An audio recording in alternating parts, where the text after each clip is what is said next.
And welcome to another vlog of the Old North State Politics. I'm Michael Bitzer of Catawba College, and I'm thrilled to be joined by my distinguished colleagues, Whitney Ross Manzo from Meredith University, Susan Roberts from Davidson College, and Chris Cooper from his pseudo jail cell at Western Carolina University.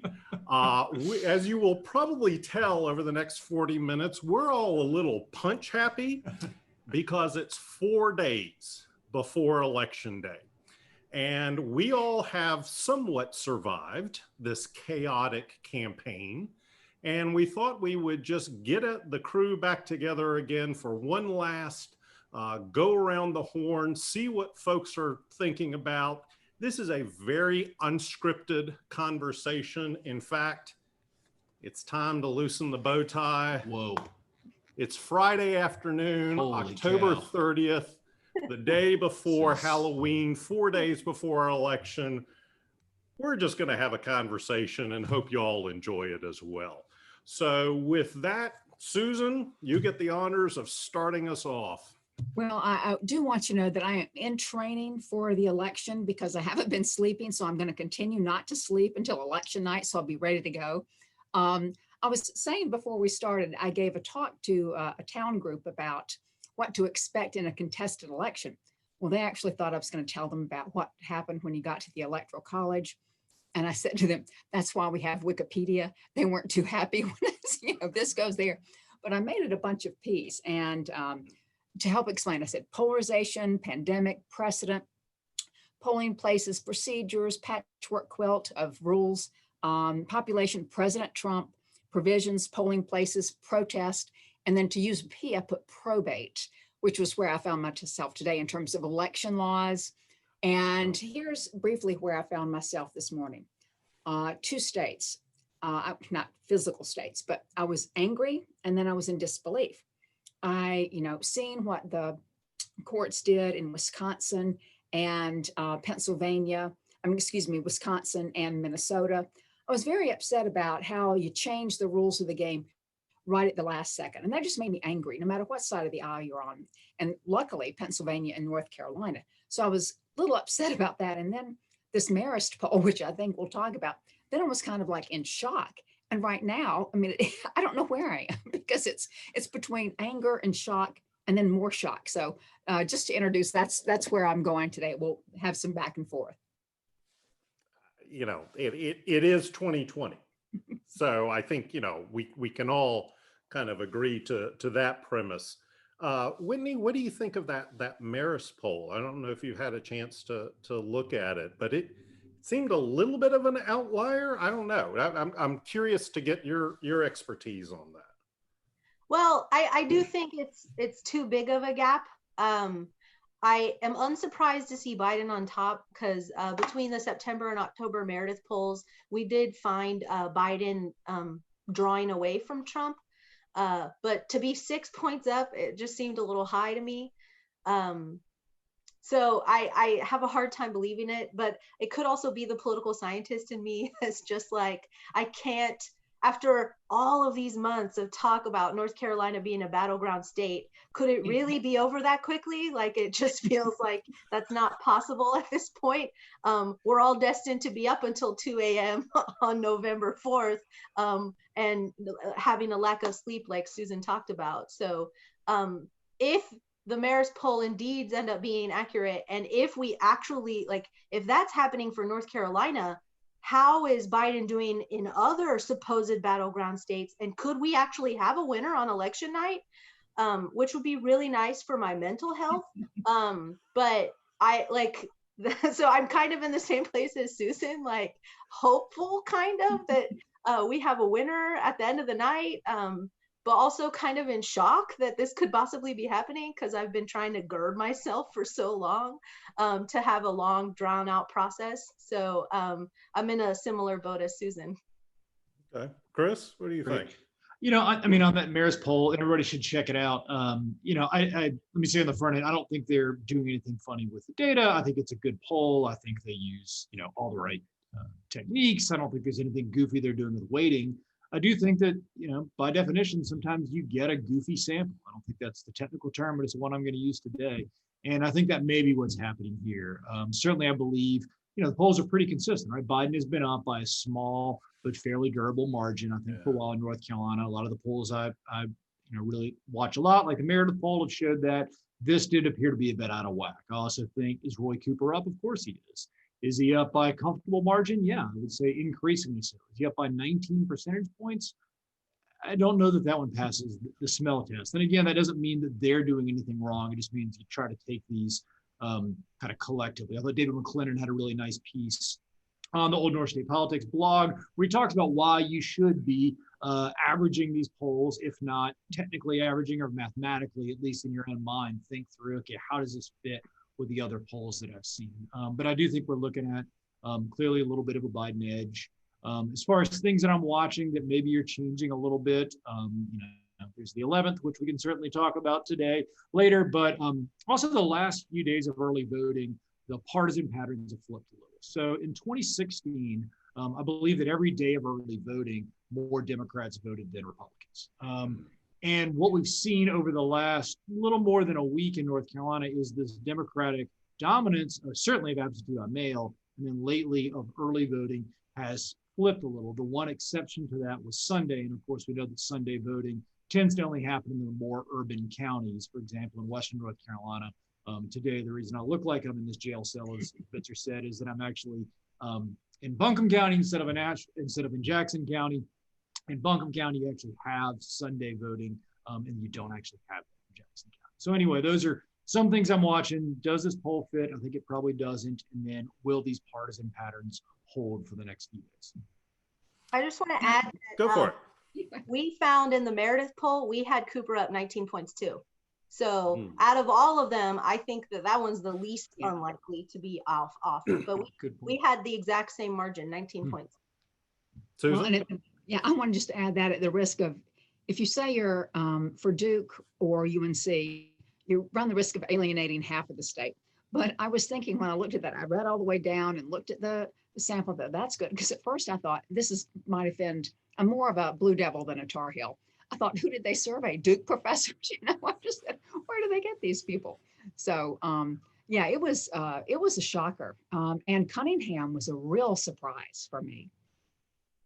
And the governor's race has always been, in my estimation, the thing that has really stood out. I mean, Biden and Trump has been coin toss. Cunningham has always seemed to be a little bit ahead, 5, 6, maybe 3, down to coin toss range. Cooper and Forrest, it just seems like a gulf, in comparison to everything else. What do y'all think is going on with the governor's race here? Well, I looked at the Meredith poll data because I wanted to see, you all might have seen my thread where I was talking about how there's 7% of our sample who intends to vote for Cooper and Trump. So I was trying to figure out, like, who are these people? Explain that, yeah. If Cooper's up by that much and Trump and Biden are essentially tied, there must be these people who intend to split their ticket. So who are they? And what I found was that there are white Gen X Republicans who have a college degree or higher. And then I was looking deeper into their other preferences that they answered on the poll. And for most of them, they said that they thought that healthcare was a super important issue and the state has handled the pandemic much better than the federal government has. And so in my thinking, I landed on that it must be Republicans who like Trump at the federal level, but think that Cooper's done a pretty good job at the state level. And so they're fine with splitting their ticket there. Interesting. And this state is known for splitting tickets, Chris, but that seems Trump Cooper, okay, I guess we'll have to buy it. Right. Yeah. So, I mean, particularly compared to 4 years ago, right, where Cooper barely edges out this victory. It's not like this is a candidate that's got this incredible electoral history of huge margins or something, right? I mean, this was one of the tightest governor's races in the country 4 years ago. So yeah, I think this is the most interesting in some ways group. So they had it at 7. I've seen it 8. I've seen it up to 12%, but somewhere right in that ballpark. I think in some ways that's where this election will be decided. If we think geographically, right? So there are 4 counties in North Carolina that voted for Cooper and voted for Trump in 2016: Jackson, Nash, Granville, and New Hanover. So you can also kind of look to those places geographically, but I think Whitney's analysis is what we should all be watching, right? And I think it also highlights what I've been calling the kind of iron triangle of issues in this election, which is COVID-19, the economy, and healthcare. And I like to think of it as a triangle because I do think these things sort of touch each other, right? When we have a conversation about COVID-19, clearly that's a conversation about healthcare, and it's a conversation about the economy. We're talking about rescuing the economy. We're talking about what that might mean for COVID-19. So I think these kind of push and pull on each other in really interesting ways that sort of changes what we've seen from the past cycles where it was just, it's the economy stupid. Susan, I want to pick up and then I want to get to Chris's observations in general, but your point about the Supreme Court stepping in and, changing the rules of the game, interpreting the rules of the game as they see fit. What, if we get to a point where we do have a controversy and it works its way up to the Supreme Court on an election issue, Pennsylvania, North Carolina, I mean, who knows? What, any sense of what the dynamics might be at play in terms of SCOTUS weighing in? I mean, I've heard Florida 2000. Yeah. I think that, I think it was in the Minnesota case or Wisconsin, that Kavanaugh said something to Kagan about, rushing in, and you think the federal judges have more wisdom than the states. And many people liken that to say, there's a door open to 2000. But I really think that as much confusion as there is in different states overall, I think it's highly likely that it will go there. And I think that it's, you can't believe that Trump doesn't know what he was doing. And Amy Coney Barrett said no. She just said, in these cases in North Carolina and Pennsylvania, she didn't weigh in. If she had weighed in, then those early voting grace periods would have been suspended. And so that's the way I see that playing out. And in a minute, I want to ask everybody a question. And that is, fire away. Well, we keep comparing 2000 and 2020 to 2016. I played around with this morning because I didn't have enough sleep. Why don't we make some comparisons between 2018? Yeah. Besides, I mean, it's, you have polarization, you have women, you have diverse electorate, you have polarization's gotten worse, partisan antipathy's gotten worse. You had the enthusiasm gap, and women voters upset with, you had the Supreme Court appointment with, Kavanaugh, the post-Brett bounce. So I just think maybe you ought to look sometimes at a midterm election just to see the tide, not necessarily to see the numbers, but to see the tide. And I know as political scientists, we know they're very different, but I just wanted to put that out there and see what you thought. Yeah. The thing that struck me coming out of 2018 was the turnout rate. It was for what we call in North Carolina a blue moon election. We didn't have a major statewide race. So we didn't have governors being elected. We do that in presidential years. We didn't have a US Senate race. So all the attention was really at the congressional level. Yes, there were state Supreme Court, but the average voter isn't really intensively interested in state Supreme Court contests. To have 53% registered voter turnout in an election that usually gets in the mid 30s to maybe low 40s, if we're doing really good, that I think could be a direct comparison to this year and the record early turnout that we've already seen, and the potential of a 70%, 72%, 75% registered voter turnout. I don't know what to make of it other than, dear God, we're going to have a lot of votes come Tuesday night. I just hope they're all counted. Yeah. Therein lies the issue. And it was interesting in yesterday, Thursday, October 29th, I got to remind myself and look at my screen to figure out what day it is. The State Board of Elections said that there was about 270,000 still outstanding absentee by mail ballots. You know, will that number shrink? Will it be potentially enough between the margins on Tuesday night that we have to wait for some of those to trickle in? You know, who knows? And for which office, right? I think that's the other piece is that, you know, we're talking as we should be about what's happening at the top of the ticket. But I think sometimes people ignore, right, that it's these down-ballot elections where these differences may matter the most. And so we've got some really tight down-ballot elections. And I know it's not the most exciting thing sometimes talk about Council of State, but we even have some really interesting Council of State races that could be tight. So yes, it could matter for the presidency, and that's what the national attention will be on. But could it matter, for example, our General Assembly races, which, you know, we're looking at least somewhat of a chance that the Democrats could perhaps take over one or both chambers of the General Assembly for the first time in years. We haven't had that possibility. And these outstanding ballots could really make a difference there, particularly if we find out, and I think we will, they tend to be from certain locations more than others, right? So if you get them concentrated in a certain district, in a certain place, then that could absolutely determine the outcome of the race. Winnie, what are you thinking in regards to Susan's? Oh, I was going to say question? about what? all of it? Okay, I remember what I was going to say now. Your question about what's a good comparison year was actually something that we thought about for the Meredith poll when we were trying to do weighting for the results, because we thought that 2016 actually wasn't a very good comparison year because of the high turnout that we're expecting. So we used the 2008 election because it's a presidential and because there was historically high turnout, especially among Democrats who are jazzed about their candidate. We weren't necessarily claiming that Democrats are jazzed about their candidate now, but they're certainly jazzed about voting out the current candidate. And so we used 2008 as a comparison year because of the turnout rate and the excitement among Democrats.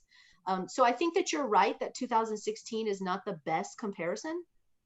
I also think that, and you can correct me if I'm wrong here, this is just a sense, I don't have any polling on it, but my feeling is that more people are upset about 2016 and how the Electoral College went and how they felt disenfranchised even if they voted, that has motivated people to turn out in a way that they hadn't felt motivated in 2016. So, and I mean, yeah, I would be interested to hear y'all's takes on that, but it just feels like there's a general unrest around how 2016 went, and that has made people even more determined to vote this time around. As if anybody needed any more motivation this year to turn out to vote. Yeah. Well, and they also have more time to ruminate on it, right? Yeah. Because so many people are home because of COVID. A lot of people have lost their jobs because of the pandemic. So there's a lot more time to think about like the issues and also maybe how mad you still are from 2016.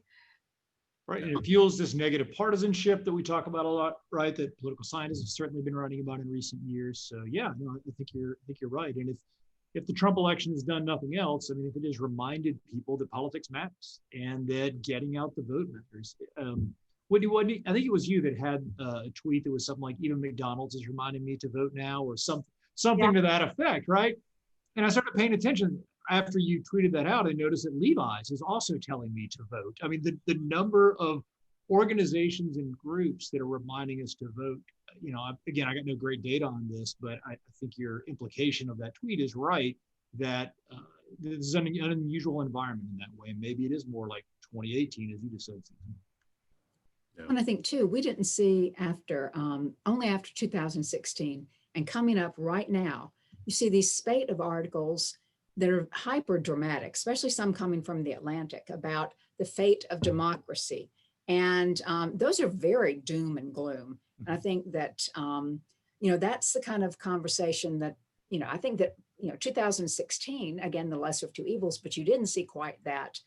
Is this the end of the world as we know it? And as Michael said, and I feel fine. I don't think people feel fine, but, I think it's worth looking at that. You have the podcast we listen to and the magazines we look at and the articles are really, about how we're poised for something not so good. Chris, what are you thinking about? All of this and more, right? And more. So no, I mean, I think Susan's raising, everybody's raising really good points here. And so as far as the, kind of this Atlantic piece, I mean, the drumbeat of concern about the health of democracy is, I don't want to argue that it's new. I don't think that's quite the case, but it is definitely exacerbated in 2020, right? I mean, we've got more and more books. The one a few years ago that was How Democracies Die. And I got like a whole bookshelf at this point of books that are about the death or the demise of democracy. And they're not about other countries, right? They're about the United States. So yes, I mean, we are paying attention to the health of our democracy in a way that I don't recall us doing before. And I haven't read that we've been doing before. And, I think that probably comes from a smart place. I mean, we do have people that are questioning the foundational elements of our democracy, right? The peaceful transfer of power. So, those things do concern me. Those frankly concern me a lot more than specifics of what a certain county board of elections are doing, which I've got a fair bit of faith that they're doing a good job. I'm more concerned with these other ideas that are kind of been simmering a little bit longer.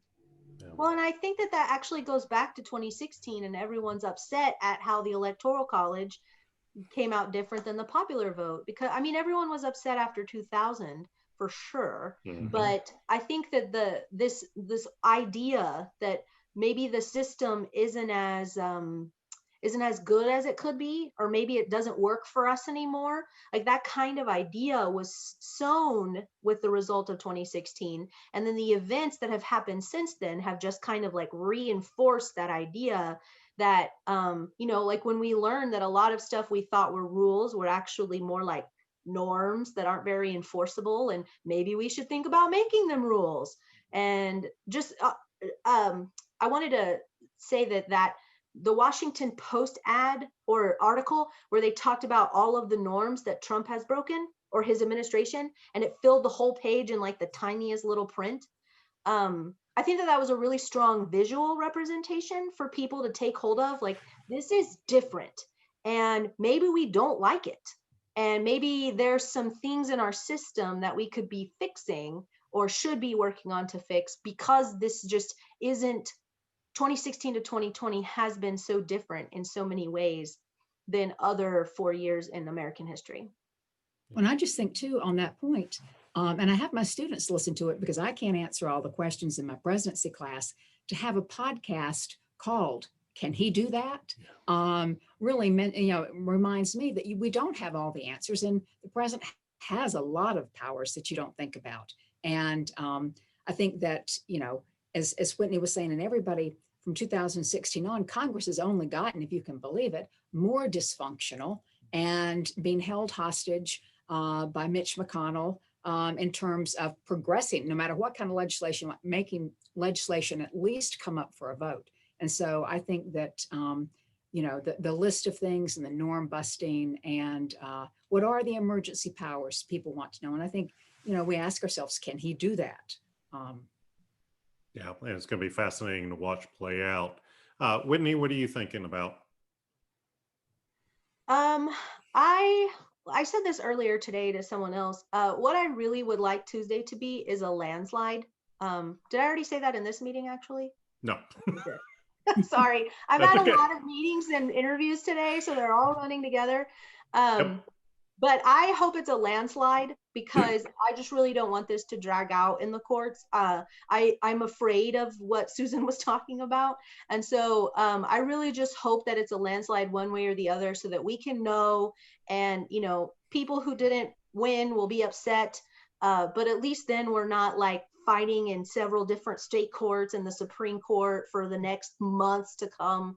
I would really just like this election cycle to be over. I have to, I think all of us want this election cycle to be over and done with, but we know it's 2020. Right. No, I know. I'm basically wishing for, It's, unicorns, but I'm gonna hold out hope. there you go. There you We go. can have a really strong indication on Tuesday night. I mean, I know that states still have to count the ballots and Yeah. stuff to certify them, but it would be really great if we weren't doing what's gonna happen until midnight or 1 a.m. So I'm curious, if I can have it, like what everybody thinks about, the Senate, right? I mean, so we're focusing a lot on, whether we know who's gonna be president for obvious reasons, right? And for good reasons. Do you guys think we'll know what's gonna happen with the fate of the Senate? Tell me what happens in Georgia. And if one, if not both of those races, somebody who wins gets 50%, or both of them go to a runoff in January. I mean, conceivably, we could not know potentially control of the US Senate until January. Now, are there other races, Kansas, Iowa, Montana, Arizona, which, Carolina. Texas, a whole host of them could be the final tipping point along with North Carolina. But, that's the oddity of the states in that regard, particularly with Georgia. One, you can get very anxious if you keep reading 538 like 17 times a day, updated 5 minutes ago. And they look at the Senate races and can the Democrats win control of the Senate. And it's almost like if I knew who I was when I woke up this morning, like Alice in Wonderland, then I've changed several times since then because I don't know what it says this afternoon. But Arizona is one that we won't know for a while. And that's, we can figure out North Carolina and we can look even to Iowa and see. But I'm thinking that the Tillis Cunningham race will be a point. And I think we can all just, the discussion about whether or not Jamie Harrison has a chance against Lindsey Graham. If South Carolina goes for Jamie Harrison, then we don't have to stay up for the Senate.